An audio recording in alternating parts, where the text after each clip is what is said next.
Kam në studio profesor Fatos Tarifën, një mik I zakonshëm I studios Provokacijës. Shumë faleminderit që jeni këtu. Faleminderit edhe një herë për ftesën. Unë këtë vit e kam nisur duke lexuar një shkrim ku bëhej një denoncim interesant. Një person që nuk e mbaj mend emrin, nuk bënte pjesë të këto emrat e njohur që dominojnë skenën publike shqiptare. I kërkoj ndjes për autorit. Ai denonconte dikë sepse kishte marrë një shkrimin tuaj, dikë në Kosovë, sepse kishte marrë një shkrimin tuaj, po e kishte marrë me pikë dhe me presje për të mbrojtur për të marrë një titull akademik, doktor apo profesor. U shokut? Apo e dinit? Edhe unë kështu, jo, nuk e dija. Edhe unë nuk e dija, bile nga një shoku im e mora vesh. Ma forward çfarë ishte botuar online. Ky që e ka zbuluar është një djalë Vladimir, nuk kujtohet emri. Dhe më erdhi për të qeshur sepse kishte bërë një koment. Sa gjë e bukur është kur dy njerëz mendojnë tërësisht njësoj. Dhe ai kishte postuar në Facebookun e tij artikullin tim titulluar, e mbaj mend, imazhi I Shqipërisë, nevoja për një diplomaci publike më të mirë, efektive, botuar në gazetën Dita në 2013, më kujtohet, dhe artikullin e këtij djalit nga Kosova, me të njëjtin titull, imazhi I Kosovës, nevoja për një diplomaci publike më efektive. U bëra kurioz, botuar në vitin 2016, 3 vjet më pas. Dhe e lexoj, ishte fjalë për fjalë, e njëjta gjë me përshtim të zëvendësimit, ishte bërë emrit Kosovë me emrin Shqipëri. Edhe thash një rast I tillë nuk ka ngjarë ndonjëherë. Plagjiaturë ka plot sa do duash, por fjalë për fjalë. Po mi kjo të ledaton ose etera? Jo, më shokoi edhe vetëm në qeshje ato. Momentin e parë derisa të tjerë morën vesh, më thonin që është ky hidhet në gjyq, mbrot të drejtën e pronësin tënde intelektuale. Po mua prikot gjatë të më qeshme, duhet ta njeh kush është. Mësova kush është, ideal nga Kosova që ka bërë një master këtu në Tiranë, dhe tani punon për një doktoraturë në Francë, me sa thoshte ai vetë ai. Nuk e njoh, dëshirë të kishe një telefon, një email, ta ftoja të jepje një kafe, edhe ti thoya pse më djalë. Ke ditur ku të vjedhësh, po s'ke ditur si të vjedhësh, nuk vjedhësh. Kështu që I ledatur pak se etera. Prap kam dëshirë të takoj. Për një këshill, sepse është djalë I ri dhe është të bëhet ves vjedhja e pronës së tjetrit. Unë them të bëhet vërtet ves saqë mendon pastaj dhe dëshiron çdo gjë ta marrësh lehtë në jetë, nëse nuk zbulohesh. Është dhe lloj addiction.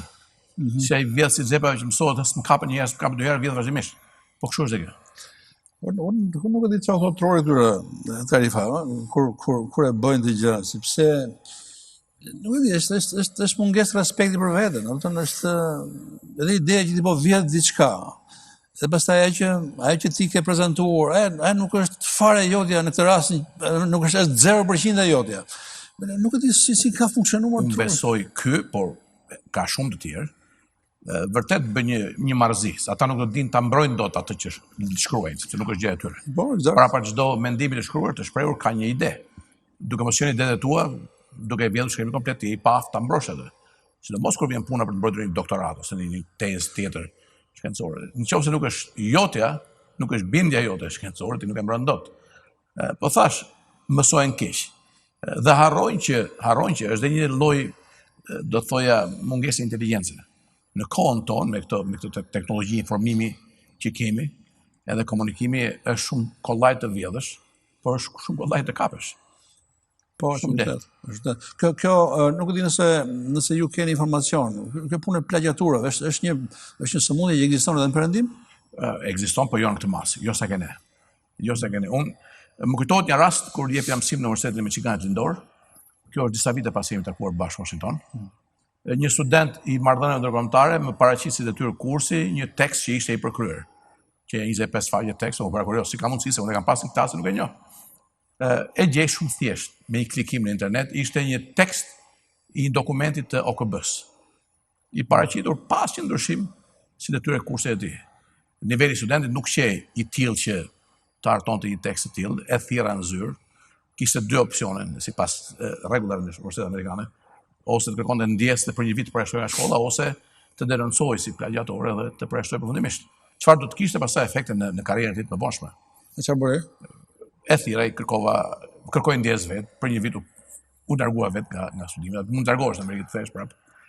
Por tek ne është bërë masive. Do fakti që unë punoj në universitet dhe kam të bëj me detyra kurse, studentësh detyra diplomash në nivelet bachelor, master dhe doktoratura, e bën shumë evidente plagjiaturën. Po them se kur ti merr një material në gjuhën angleze dhe motamo e bën tëndin, ti zbulohesh kollaj, sepse mjafton të bësh një search edhe kaq, por kur merr një material anglisht dhe ti e përkthen në shqip, ti mund të edhe mos zbulohesh asnjëherë.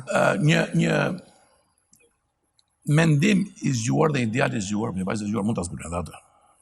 Ka pasur raste pedagogë shqiptar kanë përkthyer një tekst të tërë, kanë hequr referenca sepse referencat janë ato çfarë të orientojnë ku duhet kërkosh për të parë nëse është ose plagjiaturë, dhe kanë paraqitur atë tekst si tekstin e tyre, pas një lloj reference, 400 faqe libër. Duket edhe ky fakt vet, heqja fshehja e referencave është një akt hajduterie në akademi. Por edhe nëse përkthen mund të ndodhë. Ka ndodhur, bile ka ndodhur fatkeqësisht me një ish president të këtij vendi, me një ish rektor të një universiteti shqiptar që tekstet nga frëngjishtja apo nga anglishtja kanë përkthyer në shqip dhe i kanë botuar. Në gazetë janë kapur që ka qenë i tëri teksti kopjuar. Ish rektor, ish president. Për të mos thënë se ka punë të tëra nga parlamentar, ministra që janë punë të vjedhura të tjerë, një kapitull, një syth, një paragraf, tërë puna, edhe këta njerëz janë akoma mes nesh. Unë deri para ca kohësh, profesor, unë isha me idenë që këtu merren doktoraturat, edhe pse temat që mbrohen, ekspozohen në mënyrë të dobët, paraqiten në mënyrë të dobët, po prap doktoraturat merren, dhe kisha problemin e një inflacioni të titujve akademik. Plagjiatura nuk e kisha çuar shumë ndërmendje sepse quaj një pjesë e saj. Nëse një komision, nëse drejtuesit e studentëve që punojnë në këtë tema nuk janë rigoroz dhe lejojnë që studentët paraqisë çfarë do që të jetë, kuptohet kjo e stimulon plagjiaturën. Sepse askush do e marr seriozisht punën time, unë do kaloj i njoh. Edhe kjo e ka bërë ndoshta ka qenë një ndër arsyet pse plagjiatura është bërë kaq shumë e përhapur në çdo nivel të arsimit tonë të lartë. Ka ardhur në atë pikë se duhen marrë masa patjetër drastike, dhe masa e parë është revokimi i titujve të dhënë në rastet kur plagjiatura është zbuluar. Unë këto muajt e fundit kanë vënë nga ç'është pohuar në shtyp se antarë të parlamentit, ministra apo ish-ministra dhe njerëzit që thash më parë, janë dokumentuar në mënyrë bindëse se kanë vjedhur punët e tyre. Të doktoraturës ata pra mbajnë titullin doktor. Okej, jo me në rastin kur ekziston plagjiatura, po kur titulli janë marrë si thua me hatër, ndërkohë që punimet kanë qenë të dobta. Patjetër. Duhet anulluar titulli akademik? Këtë duhet provuar. Unë kam ngritur me kohë tezen e Vettingut në akademi të profesoratit. Çfarë do të çonte te ajo çështje për të parë si është marrë një grad ose si është marrë një titull mbi bazën e meritave ose jo. Mund të marrë mbi bazën e njojave, të marrë për një punë që s'ka asnjë lloj vlere akademike, për të mos në pasaj vlerë shoqërore. Në këto raste një vetting si sistemi i drejtësisë me ekspert të njohur, do kaluar në sit çdo njeri që ka marrë të paktën titull, fillohet me titull profesor e sëmsuar, mund të vetohet. Kriteret janë të shkruara, në bazë të kritereve që kanë qenë në fuqi në kohën kur është marrë titulli, duhet parë. Për shembull, ndër kriteret që kanë qenë janë hequr tani, edhe është një djallëzi kjo që është bërë, për të marrë titullin profesor duhet kesh artikull botuar në revista me faktor impakti jashtë vendit.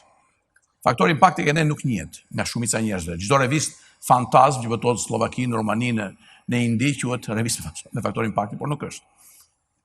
Rrallë janë profesorë që kanë artikull botuar në revista me faktor impakti me përjashtim të profesorëve tanë në fushën e mjekësisë, disa në fushën e inxhinierisë, por shkencë sociale është një gjë fare e rrallë. Revista me impakt çfarë quhen jo? Impakti si provohet, si matet impakt. Matet nga vetë botuesit e mëdhenj të këtyre revistave. Matet çdo revistë e re që del kërkon një periudhë 3 vjeçare për të masur çfarë impakti ka tek publiku i specializuar. Do të thotë sa herë citojnë artikuj e botuar në atë revistë gjatë një periudhe 1 vjeçare, 3 vjeçare, 5 vjeçare. Revista në të cilat ti mund të botosh përsëri artikuj të mirë, por nuk kanë atë prezencë, si thua, në komunitetin akademik, mund të mos citohen. Nuk do të thotë se artikull të mirë edhe me vlerë nuk betohen në revista që kanë faktor impakti të ulët ose se kanë akoma këtë faktor impakti. Si thash do 3 vjet të matet faktori impakti dhe pastaj çdo vit kalkulohet përsëri. Por këtë nuk e bën redaktori një reviste. Këtë e bëjnë botuesë mbledhë, Sage, Oxford University Press, Sage etj etj. Kene nuk botohen, sepse duajnë cilësi të lartë.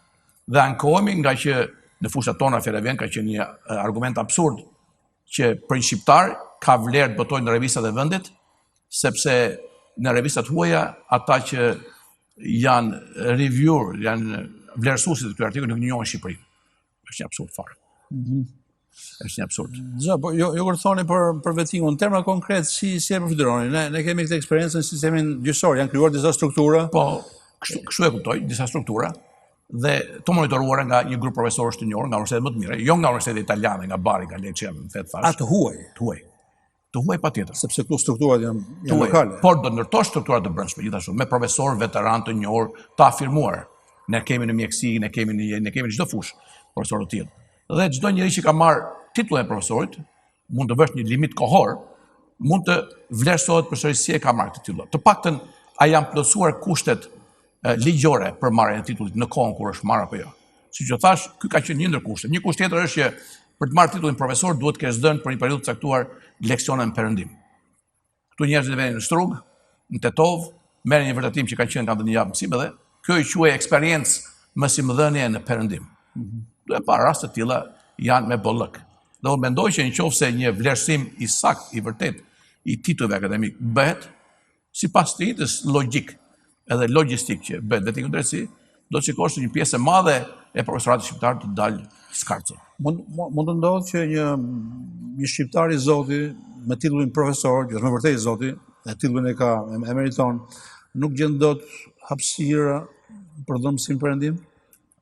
Në perëndim apo në Shqipëri? Perëndim. Po, edhe mund të ndodhë patjetër. Siç mund të ndodhë edhe të gjesh mundësi, të gjesh fakultete, universitete që të pranojnë. Po jo është gjithmonë mbi bazë një konkurrimi të hapur. Kështu që do ishte kriteri pa drejtë, nëse do vi. Jo, nuk kërkohet që të kesh dhënë të kesh qenë pjesë e përhershme një stafi, full time staff. Por të kesh pasur një përvojë që ka dhënë mësim në universitet tuaj, qoftë 6 muaj, çfarë politika e re të BE-s, të fushën e arsimit të lartë e mundsojnë nëpërmjet lëvizjes së profesoratit dhe studentëve. Po, një pyetje tjetër, ai që jep mësim në një universitet perëndimor, është domosdoshmërisht i zoti? Përgjithsisht i zoti. Varet përsëri nga lloji i universitetit. Edhe universitetet e perëndim nuk janë gjithë një lloj. Në Amerikë ka të paktën rreth 4 shkallë universitete, nga më të mirët, deri tek ata të tjerit form, të katër që janë universitete rajonal, jo kombëtar, të cilët pedagogët e cilët nuk gjen dot vend në universitetet më të mirë, sigurisht.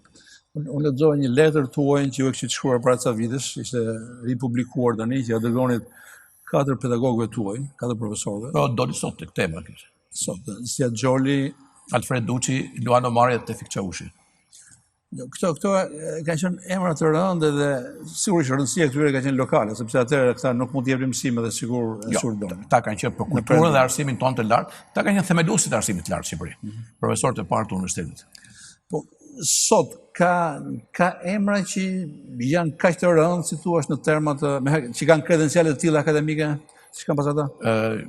Tek ne? Po, në Tiranë. Besoj se ka. Në çdo fushë. Natyrisht, ata që janë idolet tona, sepse që janë të parët, ata që janë profesorët e profesorëve. Si të tillë kanë një peshë dhe një vlerë, Arben Puto e fjalëvjen që i pazëvendësueshëm, për të mos thënë të tjerë. Alfred Duçi në fushën e tij. Eshrem Çabej nuk krahason. Të tillë nuk ka. Një Çabej sot nuk ka dalë, por nxënësit Çabejit, nxënësit e Putos. Çabej kishte lidhje me të tjerë, Çabej ishte formuar në perëndim dhe kishte një. Po atë gjithë thanë në perëndim ose lidhje një formuar. Kishte studiuar në perëndim ose në lindje. Lindja në atë kohë, sidomos bashkëtorë politik, kishte universitete shumë të mira dhe sot ka. Edhe se ju jeni prirur që këta ti idealizoni, sepse keni parasysh ato që unë quajta kredenciale profesionale, ata më vërtet kanë qenë zotë edhe për mua, do. Po e injoroni faktin që këta kanë qenë limituar, për arsye ideologjike. Padyshim kanë qenë, por kanë qenë më të lirë se të tjerët. Do të kanë qenë, siç do thoshte Orwelli, kafshë të barabarta, por këta kanë qenë më të barabartë se të tjerët. Kanë qenë edhe mendje të hapura. Të paktën brezi im dhe moshatarëve të mi e kanë ndier ndihmesin që ata na kanë dhënë. Edhe kanë qenë njerëz të kulturuar, të lexonin pafund, shkruanin gjithashtu.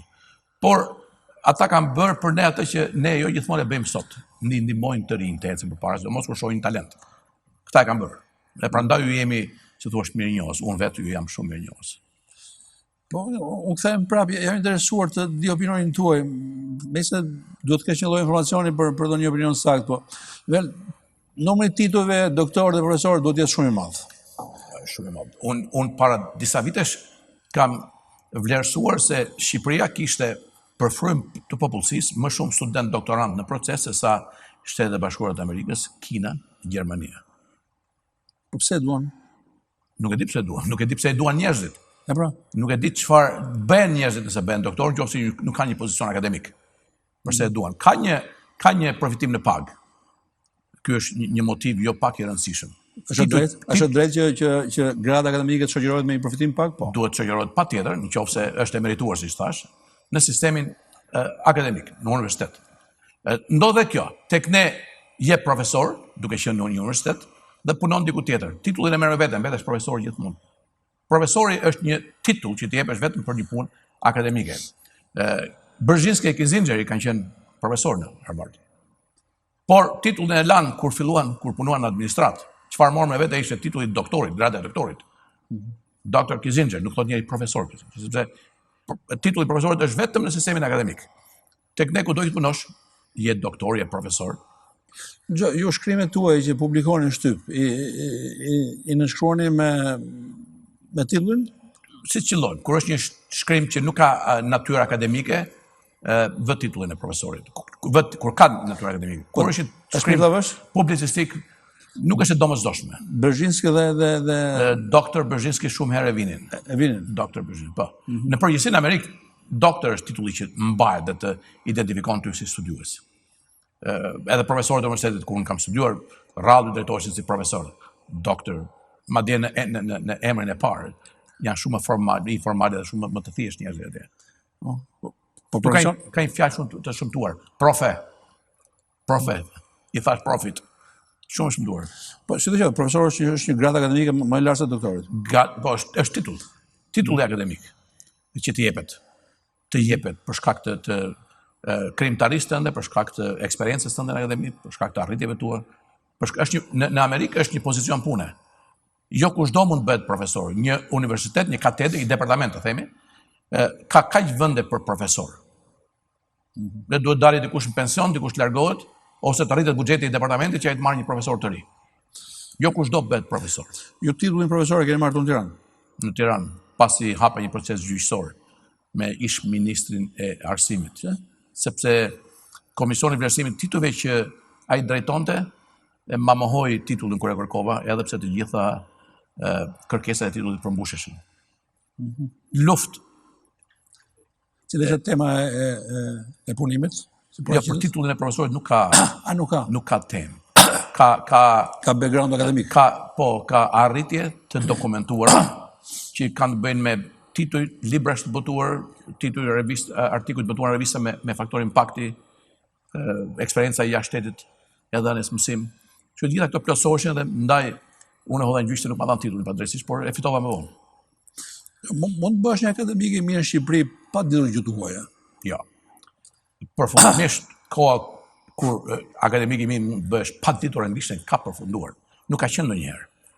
Edhe njerëzit që përmendëm më parë kanë qenë të gjithë njohës të disa gjuhëve të huaja. Arben Puto njifte anglishtën shumë mirë, italishtën, frëngjishtën, rusishtën, të atyret, po ishin poliglot. Tek ne është vështirë dhe anglishtën jo të gjithë e din mirë, jo të gjithë e flasin mirë, jo të gjithë kanë mundësi ta përdorin në punën e tyre. Po kjo vlen vetëm në Shqipëri? Kudo në botë. Një italian mund të jetë akademik shumë i mirë vetëm duke njohur italishtën? Mund të jetë. Për barin, për Lecce, për Romë, por jo një akademik që mund të konkurrojë në tregun e dijes. Sepse, shiko sa e thjeshtë është. Revistat më të mëdha akademike në botë sot botohen në anglisht. Çdo profesor gjerman do ndëronte të botonte në revista amerikane ose angleze. Çdo profesor si Italia dhe i përkthejnë revistat, i lexojnë. Sado që ta gjesh në burim, për më tepër të botohet punimi yt në një revistë të njohur në anglisht, do thotë që ajo është aksesueshme nga shumë më tepër njerëz. Edhe ka një vokacion në akademi, punën tënde do ta bësh njohur jashtë komunitetit ku ti jeton. Këta anglisht e bën të mundur. Ose shiko edhe universitetet më konservatore në Francë kanë filluar të kenë programe në gjuhën angleze. Kjo ka një tjetër arsye, sepse ata konkurrojnë për student të huaj.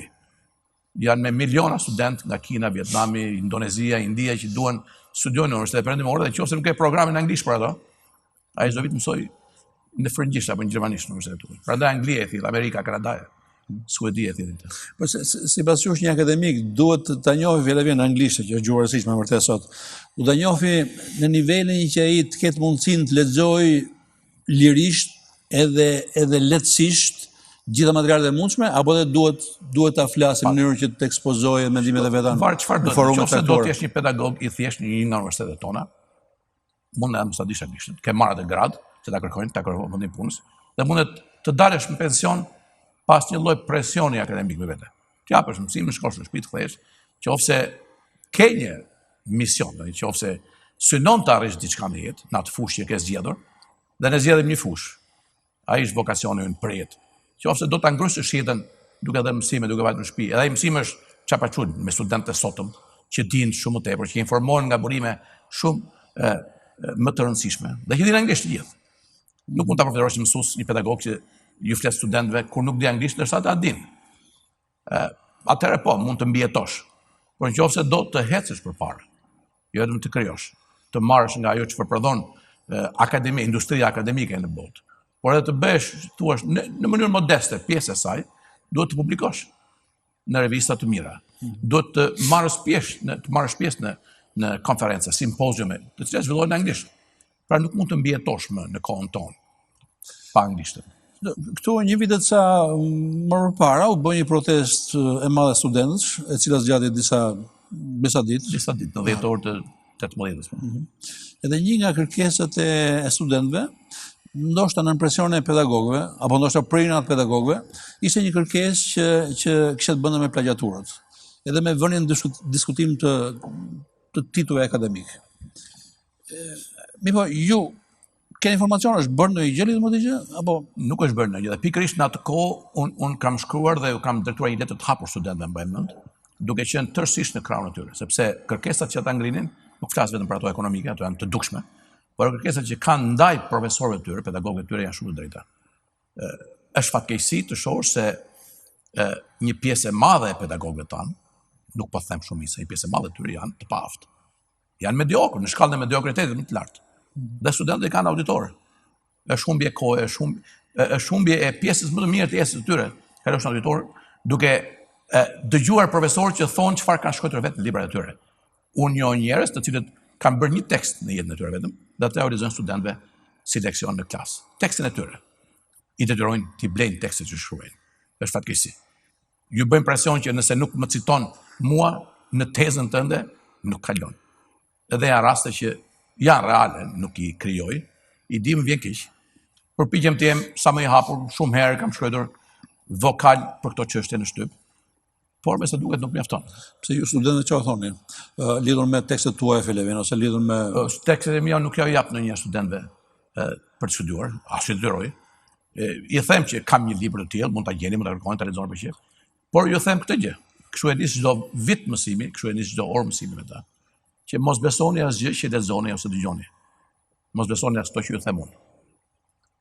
Mos lexoni vetëm tekstet e pedagogëve tuaj. Për çdo gjë kërkoni një burim tjetër. Jeferoj siç e dihet vet tek Russelli, që thotë duhet të jeni kritik jo vetëm ndaj asaj çfarë lexoni, por edhe ndaj mendimit kritik që ju keni ndaj atij që lexoni. Keni një mendje të hapur, gjykoni me mendjen tuaj. Tekstet shikoni, por nëse se i student tha një herë, po Freudi ka thënë kujt tjetër, ke lexuar gjë? Ja Freudi. Jo, po profesori që na jep të lëndë ka thënë, po ai nga e di, ka lexuar Freudin apo ka marrë një citat prej tij dhe ajo thotë. Thojeni çfarë thot Freudi, realisht. Jo çfarë thuhet në librin e tij për të. Një rast konkret. Në një leksion të hapur me 150 studentë. Dhe ata i mirëpresin këtë. E mirëpresin. Është mosha kur mendja hapet. Ja, për të kthyer te pyetja që u bëra, fjalë ishte protesta e studentëve dhe ishte një kërkesë e qartë e studentëve. Tani nuk është bërë asgjë. Unë nuk do isha shqetësuar po të isha pjesë e këtyre stafeve. Ke shumë të drejtë. Por kur nuk shqetësohet Ministri i Arsimit, kur nuk shqetësohet kryeministri themi, kur nuk shqetësohen vetë stafet akademik, këtë të fundit e kuptoj, sepse mes tyre ka shumë që nuk do donin të ngrijë ky problem. Por është një problem i madh, prandaj vetëm studentët janë ata që mund sjellin ndryshim. Me kërkesat për të pasur profesor të aftë, profesor nga cilët mësojnë, profesor demokrat, jo profesor që autoritetin e tyre mendojnë ta vënë me disiplinë të rrep, po jo me dije. Të tillë ka shumë fatkeqësisht. Sidomos në universitetet e rrethët, po edhe në Tiranë. Profesor, ishte kënaqësi si gjithmonë që ju pata këtu. Faleminderit. Mirë, kjo është biseda që unë pata me profesor Fatos Tarifën, folëm për plagjiaturën dhe për titujt akademik në përgjithësi. Biseda tjetër dhe fundit do të jetë me Aleksandër Biberdi. Do të flasim për